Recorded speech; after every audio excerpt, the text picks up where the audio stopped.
Hello दोस्तों, स्वागत है आपका दृष्टि आईएएस के news on map world program में। मैं हूं केवल आपके सामने और आज हम बात करने वाले हैं बीते एक सप्ताह में दुनिया भर में चर्चा में रही प्रमुख जगहों के बारे में, जो कि मानचित्र पर आधारित प्रश्नों के माध्यम से हम कवर करने वाले हैं। परीक्षा की दृष्टि से यह इसलिए महत्वपूर्ण हो जाती है क्योंकि आजकल मैप बेस्ड क्वेश्चन बहुत सारे पूछे जाते हैं, तो एक एक करके देखेंगे। लेकिन सबसे पहले हम देखेंगे अभ्यास प्रश्न।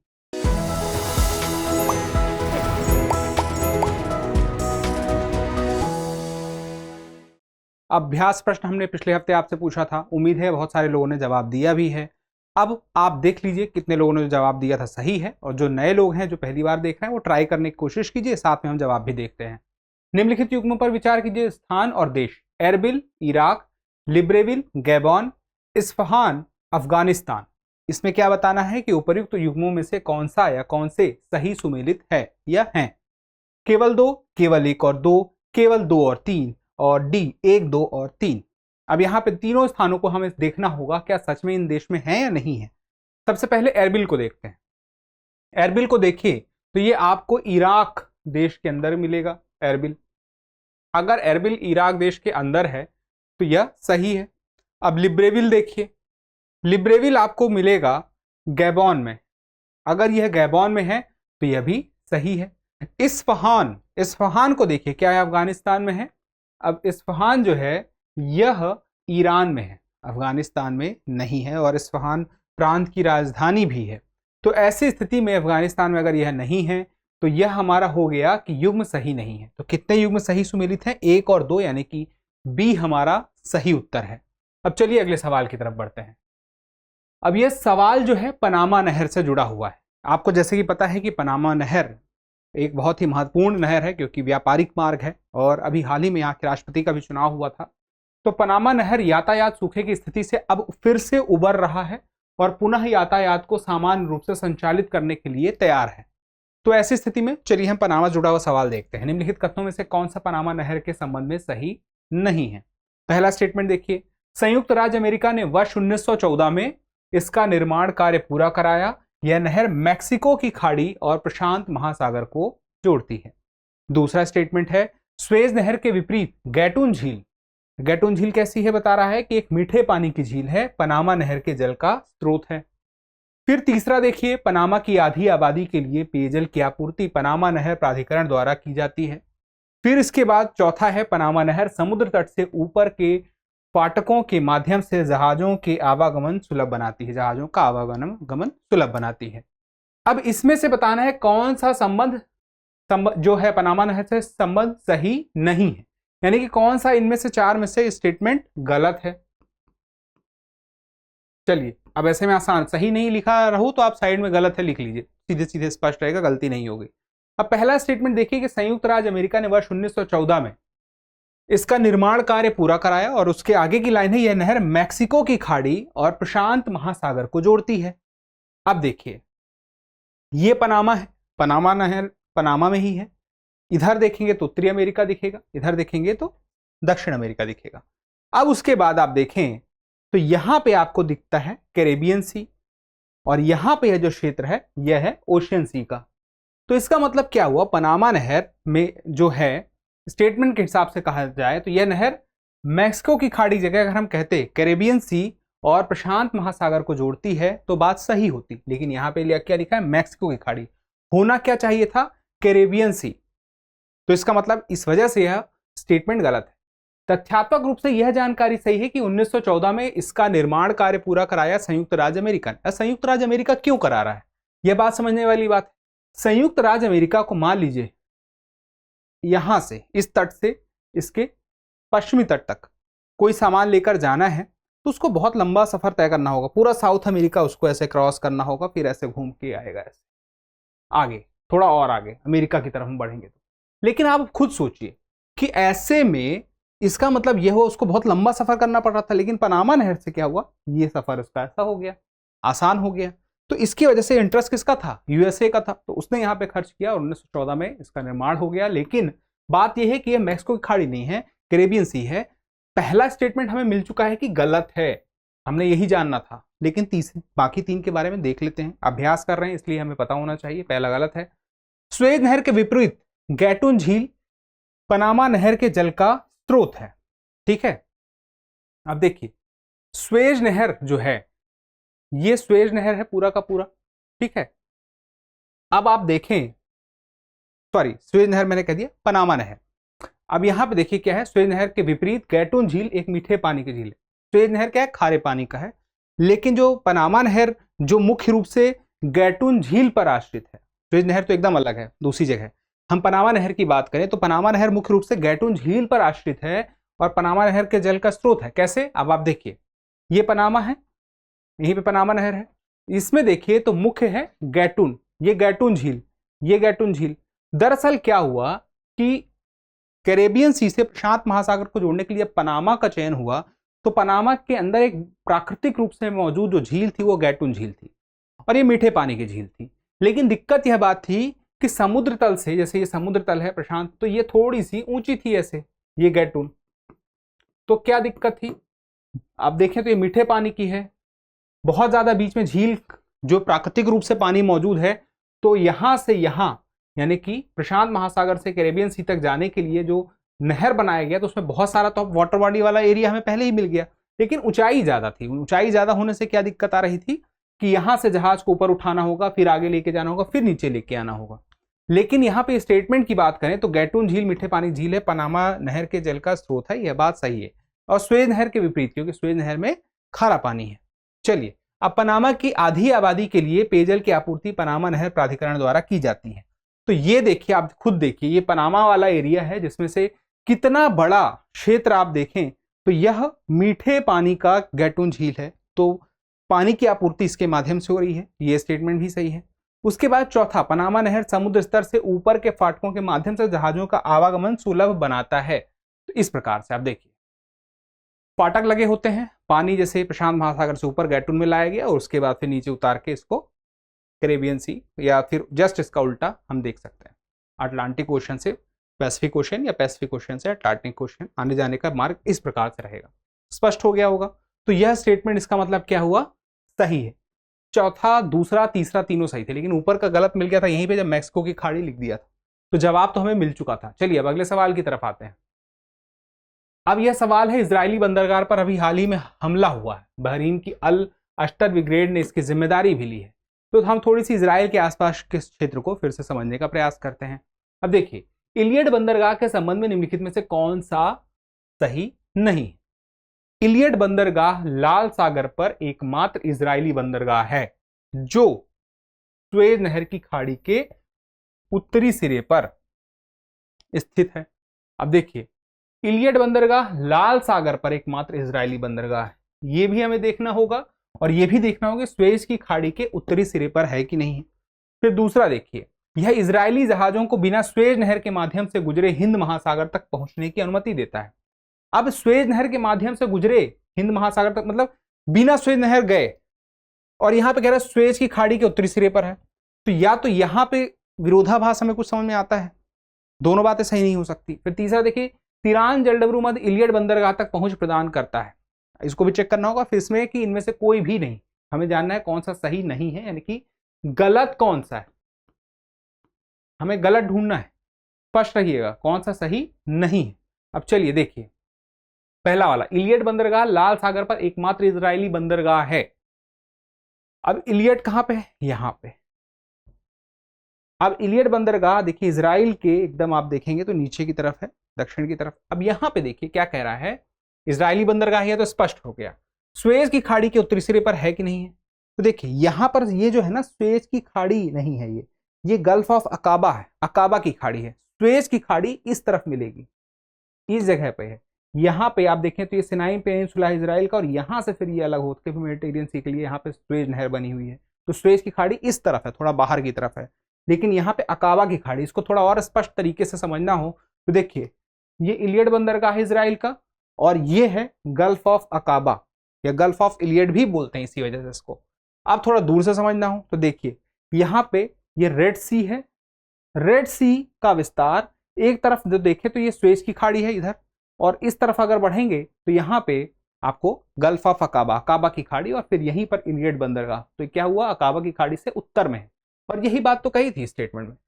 अब ये बात क्या कही है, स्वेज की खाड़ी के उत्तरी सिरे पर। अगर यहां पे स्वेज की खाड़ी की जगह क्या होता, अकाबा की खाड़ी, तो स्टेटमेंट सही हो जाता कि अकाबा की खाड़ी के उत्तरी सिरे पर इलियड बंदरगाह है। अब देखिए यहां पे हमने कहा यह है अकाबा की खाड़ी, उसके उत्तरी सिरे पर। अब ये देख लीजिए अकाबा की खाड़ी उत्तरी सिरे पर, स्पष्ट हो गया। तो पहला वाला स्टेटमेंट हमें गलत मिल चुका है और सही नहीं है, यही हमें जानना था। तो हमें मिल चुका है एकमात्र इजरायली बंदरगाह है लाल सागर पर, क्योंकि लाल सागर का विस्तार ही है ये अकाबा खाड़ी, लेकिन पूरा स्टेटमेंट अब सही नहीं है। ठीक है, ये देखिए लाल सागर का विस्तार गया है। लेकिन अब चलिए, पहला तो हमें समझ में आ गया कि गलत है और यही हमारा सही जवाब है, लेकिन आगे के स्टेटमेंट देखिए, यह इजरायली जहाजों के बिना स्वेज नहर के माध्यम से गुजरे हिंद महासागर तक पहुंचने की अनुमति देता है। अब स्वेज नहर की बिना स्वेज नहर गए तो बिल्कुल क्यों, वो इसलिए, अब आप खुद सोचिए कि यहां पर स्पष्ट देखिए कि ये हिंद महासागर, इधर से बढ़ेंगे हिंद महासागर की तरफ हम आ रहे हैं, हिंद महासागर का विस्तार, ये गल्फ ऑफ अदन, फिर ये रेड सी, लेकिन यहाँ पे इलियड बंदरगाह है, उससे जहाज अगर चलना शुरू करे, आप खुद सोचिए, तो इधर की तरफ आएगा, सीधे रेड सी में आएगा और सीधे इसका विस्तार हिंद महासागर तक पहुंच जाएगा। तो उल्टा इधर इस तरफ सुएज नहर में जाने की जरूरत ही नहीं है उसको, ठीक है, इजराइल को। तो यहाँ पे वही तो बात की, इजरायली जहाजों को बिना सुएज नहर के माध्यम से गुजरे हिंद महासागर तक पहुंचने की अनुमति ही है, तो ये स्टेटमेंट सही है। अब उसके बाद तीसरा देखिए, तिरान जलडमरूमध्य इलियड बंदरगाह तक पहुंच प्रदान करता है। अब तिरान जलडमरूमध्य कहां है, अब देखिए यहां पे जब आप आगे बढ़ते हैं, रेड सी से आगे बढ़ते हैं, तो आप इलियड सी की तरफ जाएंगे तो बीच में यहां पर इस जगह पे मिलेगा तिरान जलडमरूमध्य, यही देखा जाए तो गल्फ ऑफ अकाबा और रेड सी के बीच में है। तो इसका मतलब क्या हुआ, यह स्टेटमेंट भी सही है। अब गलत कौन सा है, पहला ही है और वही हमारा जवाब था, वो हमें मिल चुका है, ए हमारा सही जवाब है। चलिए आगे अगले सवाल की तरफ बढ़ते हैं। निम्नलिखित में से कौन सा समूह हिंद प्रशांत क्षेत्र से संबंधित है, हिंद प्रशांत क्षेत्र से संबंधित है। दो नाम है यहाँ पे, एक क्वाड है और एक स्क्वाड है। क्या ये दोनों हैं या दोनों नहीं है, इनमें से कोई एक है या नहीं है, देखिए समझते हैं। उपर्युक्त विकल्पों में से सही जवाब क्या है, केवल एक, केवल दो, एक और दो, दोनों, ना तो एक और ना ही दो। अब देखिए क्वाड और स्क्वाड को समझिए। क्वाड में कौन कौन से देश हैं हिंद प्रशांत क्षेत्र के, एक तो भारत है, इंडिया, जापान, यूएसए और ऑस्ट्रेलिया, ये हैं क्वाड देश, 4 देश हैं। उसके बाद स्क्वाड की बात हिंद प्रशांत क्षेत्र से संबंधित है। अब हिंद प्रशांत क्षेत्र में जो एक स्थिरता बनी रहे उसके लिए ये चारों मिलकर कार्य कर रहे हैं, कोई भी असंतुलन ना हो, व्यापार को लेकर के कोई ऐसी स्थिति ना बने जिससे कि दिक्कत हो, परेशानी हो अंतरराष्ट्रीय व्यापार में। अब देखिए स्क्वाड की बात करते हो, स्क्वाड में जापान है, यूएसए है, ऑस्ट्रेलिया है, लेकिन इंडिया नहीं है बल्कि फिलीपींस है। तो ये हो गए क्वाड में, यही अंतर है, लेकिन है दोनों हिंद प्रशांत से ही संबंधित, क्योंकि ये जो आप देख रहे हैं ये डॉट लाइन है, ये पूरा का क्षेत्र कितना है, ये हिंद प्रशांत का क्षेत्र है। तो इसका मतलब क्वाड और स्क्वाड दोनों ही है। तो ऐसी स्थिति में हमारा सही जवाब क्या होगा, एक और दो, दोनों, यानी कि सी हमारा सही जवाब होगा। चलिए अगला सवाल की तरफ देखते हैं। अभी हाल ही में पुरातत्वविदों ने बताया कि जो सर्बिया क्षेत्र है वहां पर 7000 साल पुरानी प्रागैतिहासिक बस्ती का पता चला है। तो अब सर्बिया के बारे में पता होना चाहिए कि सर्बिया जो मौजूद है उसके आसपास कौन से देश हैं, कौन से लगभग नहीं है, देशों की अवस्थिति का अंदाजा होना चाहिए। निम्नलिखित में से कौन सा देश सर्बिया के साथ सीमा साझा नहीं करता है, रूस, कोसोवो, नॉर्थ मैसेडोनिया, बुल्गारिया और ऑस्ट्रिया। आपको बताना है क्या कि जो कूट है 1 2 5, 2 3 4, 1 और 5 और केवल 2 और 3, इसके हिसाब से किसके साथ सीमा साझा नहीं करता है ये पता चल जाए। तो चलिए एक एक करके देखते हैं। पहले सर्बिया को समझते हैं। अब देखिए ये है सर्बिया की स्थिति, ठीक है। अब रूस, कोसोवो, क्या आपको रूस कहीं दिखता है आसपास, कहीं भी नहीं है। फिर उसके बाद अगला है कोसोवो। कोसोवो क्या हमें दिखता है, यहां पर है कोसोवो, कोसोवो दिख गया, ये वाली सीमा साझा कर रहा है। अब देखिए नॉर्थ मैसेडोनिया और बुल्गारिया, ये है बुल्गारिया, बुल्गारिया मिल गया। नॉर्थ मैसेडोनिया ये है, ये क्षेत्र मिल गया, ये सीमा। तो कोसोवो, नॉर्थ मैसेडोनिया, बुल्गारिया, इतना सीमा। तो इसके अलावा भी है, रोमानिया भी है, हंगरी भी है, क्रोशिया भी है, बोस्निया है। लेकिन आप देखें तो यहाँ पे मॉन्टेनिग्रो भी है, ये भी है, लेकिन यहाँ पे ऑस्ट्रिया देखिए कहीं दिख रहा है, दूर दूर तक नहीं, ऑस्ट्रिया बहुत दूर है। तो ऑस्ट्रिया नहीं मिला और रूस नहीं मिला, 1 और 5 नहीं मिले। तो हमारा सही जवाब क्या होगा, सी 1 और 5। ठीक है, जवाब तक हम पहुंच चुके हैं। चलिए अब अगले सवाल की तरफ बढ़ते हैं। अब ये सवाल है, अभी हाल ही में यूरोपीय संघ ने अपनी तरफ से कुछ सहायता करने की बात कही है। किसके लिए सहायता की बात? लेबनान के लिए, क्योंकि लेबनान में अभी कुछ ऐसी स्थितियां बनी हैं कि वहां पे आर्थिक स्थिति मजबूत करने की जरूरत है, आर्थिक सहायता करने की जरूरत है। तो ऐसी स्थिति में यूरोपीय संघ यह करने के लिए तैयार है। तो अब थोड़ा सा लेबनान को जान लेते हैं। इसकी समुद्री सीमा भूमध्य सागर से स्पर्श करती है, पहली स्टेटमेंट। दूसरा है, इसकी सीमा केवल इजराइल और सीरिया से स्पर्श करती है। आपको क्या बताना है? उपर्युक्त कथनों में से कौन सा या कौन से कथन सही है या है। अब देखिए पहला स्टेटमेंट फिर से देखिए, इसकी समुद्री सीमा भूमध्य सागर से स्पर्श करती है। हम देखते हैं कौन सा सही है, एक, दो या दोनों, या इनमें से कोई नहीं। तो क्या है?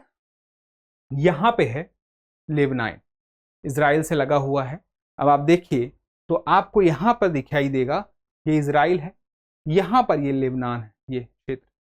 अब ये जो क्षेत्र है ये कौन सा है? ये मेडिटेरियन सी है। अब यहाँ पे स्टेटमेंट देखिए, इसकी समुद्री सीमा भूमध्य सागर से स्पर्श करती है, तो क्या है? अब देखिए और पास से, ये लेबनान का क्षेत्र है, ये मेडिटेरियन सी है, इसके आप पश्चिम की तरफ देखें तो मेडिटेरियन सी है। इसके बाद कौन से दो देश हैं? एक देखिए सीरिया है, सीरिया का विस्तार आप देखें तो यहां से लेके पूरा यहां तक, और नीचे की तरफ देखें तो इजराइल है। दो ही देश हमें देखने को मिलते हैं, सीरिया और इजराइल, इसके अलावा कोई देश नहीं मिलता है। और यहाँ स्टेटमेंट में देखिए इजराइल और सीरिया की ही बात की है जिसके साथ सीमा बनती है।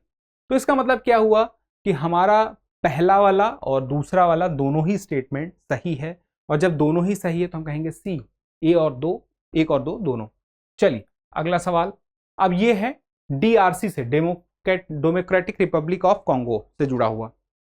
अब डीआरसी ने एप्पल कंपनी पर आरोप लगाया। उन्होंने कहा कि जो बहुत सारे ऐसे खनिज हैं, पदार्थ हैं, मेटल हैं, जिसका उपयोग एप्पल अपने उत्पाद में कर रहा है और बहुत अवैध तरीके से, यानी कि जो तरीका वैध नहीं है, लीगल नहीं है, उस तरीके के माध्यम से डीआरसी देश से वह ले रहा है। और उसके बाद मैंने कि उसमें सरकार का कोई दखल नहीं है, अवैध तरीके से ले रहा है, इसका मतलब सरकार का दखल नहीं है, और उसके बाद अपने उत्पाद में उसका उपयोग कर रहा है। तो ये आरोप किस पे लगे हैं? एप्पल पर लगे हैं। तो थोड़ी सी डीआरसी को समझ लेते हैं। डेमोक्रेटिक रिपब्लिक ऑफ कॉन्गो के संदर्भ में निम्नलिखित कथनों पर विचार कीजिए। पहला देखिए, यह देश अटलांटिक महासागर के साथ 40 किलोमीटर की तटरेखा साझा करता है। उसके बाद यह देश उत्तर में कैमरून और अंगोला से घिरा हुआ है। आपको बताना है उपरोक्त कथनों में से कौन सा या कौन से कथन सही है या है। केवल एक, केवल दो, एक और दो दोनों, और ना तो एक और ना ही दो। अब यहां पे देखिए, पहली बात, डीआरसी कहां पे है ये पता होना चाहिए, अफ्रीका में है, इसमें कोई डाउट नहीं है। अब चलिए देखिए, अब डीआरसी देखने में तो ऐसा लगता है कि समुद्र से नहीं लगा है, लेकिन आप देखें यहां पर थोड़ा सा क्षेत्र अटलांटिक ओशन से इतना सा लगा हुआ है। कितने किलोमीटर का है ये? 40 किलोमीटर का है, बहुत थोड़ा सा है। तो यह स्टेटमेंट सही हो गया। उसके बाद दूसरा, यह देश उत्तर में कैमरून और अंगोला से घिरा है। क्या सच में ऐसा है? क्या उत्तर में कैमरून से घिरा है? देखिए कैमरून यहां पे और इसकी सीमा यहां पे है, बीच में आ जाता है रिपब्लिक ऑफ द कॉन्गो। तो ऐसे में डीआरसी तक तो पहुंच हुई ही नहीं। तो इसका मतलब क्या हुआ? कैमरून तो नहीं है, बात यहीं पे गलत हो गई। अंगोला है क्या? एक बार चलिए अंगोला देख लेते हैं। अंगोला भी उत्तर में तो नहीं है, अंगोला इधर है, आपको दक्षिण की तरफ दिख रहा है। तो इसका मतलब क्या हुआ कि दूसरा वाला भी पूरी तरह से गलत है, थोड़ा भी नहीं सही है, पूरा का पूरा गलत मिल गया। तो हम क्या कहेंगे कि पहला वाला सही है, केवल एक सही है, ये है सही अगर एक। और पूछा क्या है, कौन सा कथन सही नहीं है, तो हम क्या बोलेंगे? केवल दो इसमें ऐसा है जो सही नहीं है। ठीक है, कोई दिक्कत नहीं है, हमारा जवाब हमें मिल चुका है, दूसरा वाला सही नहीं है। चलिए अगला सवाल देखते हैं। हाल ही में नेपाल ने पहले अंतर्राष्ट्रीय इंद्रधनुष पर्यटन सम्मेलन की मेजबानी की है। निम्नलिखित कथनों पर विचार कीजिए। नेपाल देश का लगभग 75% भाग पर्वतों से ढका हुआ है, और दूसरा, नेपालगंज और विराटनगर भारतीय सीमा के पास स्थित नेपाली क्षेत्र है। आपको क्या बताना है? उपर्युक्त कथनों में से कौन सा या कौन से कथन सही है या है। केवल एक, केवल दो, एक और दोनों, ना तो एक और ना ही दो। अब यहां पे देखिए, चलिए बात को समझिए। नेपाल देश का लगभग 75% भाग पर्वतों से ढका हुआ है, ये बात सही भी है। आपने देखा होगा नेपाल में अगर कोई विदेश से आता है, दुनिया भर से लोग आते हैं, तो एक बड़ा कारण क्या होता है? माउंट एवरेस्ट की तरफ जाना। अमूमन यह पहाड़ों से ढका होने की वजह से यहां पर जो विमान की दुर्घटनाएं हैं वो भी बहुत ज़्यादा देखने को मिलती हैं। एक बड़ा रीज़न होता है। तो तथ्यात्मक रूप से ये जानकारी सही है। अब बात करें दूसरे स्टेटमेंट की, तो दो जगह के देखिए नाम है, नेपालगंज और विराटनगर। तो ये नेपालगंज है नेपाल में, और यहाँ पे विराटनगर है। ये दो ऐसे क्षेत्र हैं जहाँ से ये भारत की तरफ, यहाँ से और इस क्षेत्र से देखने को मिलता है। यह ऐसा क्षेत्र है जहाँ से घुसपैठ वाली बात भी बहुत सुनने को मिलती है कि आना जाना बहुत ज़्यादा होता है। तो नेपाली क्षेत्र है, सीमा के पास का, इस वजह से ऐसी खबरें काफ़ी ज़्यादा रहती हैं कि बहुत सारी ऐसी गतिविधियां होती हैं जो आवश्यक नहीं है। अब यहाँ पर देखिए दोनों ही स्टेटमेंट अगर सही है तो हम क्या बोलेंगे, सी यहाँ पे हमारा सही जवाब होगा, 1 और 2 दोनों। ठीक है, अब चलिए अभ्यास प्रश्न देख लेते हैं। निम्नलिखित युग्मों पर विचार कीजिए। शहर और देश, Gelephu Bhutan, Nusantara Indonesia, Neom Saudi Arab. उपर्युक्त में से कितने सही हैं? युग्मों की बात की जाए, कितने युग्म सही हैं? केवल 1, केवल 2, सभी 3 या कोई भी नहीं?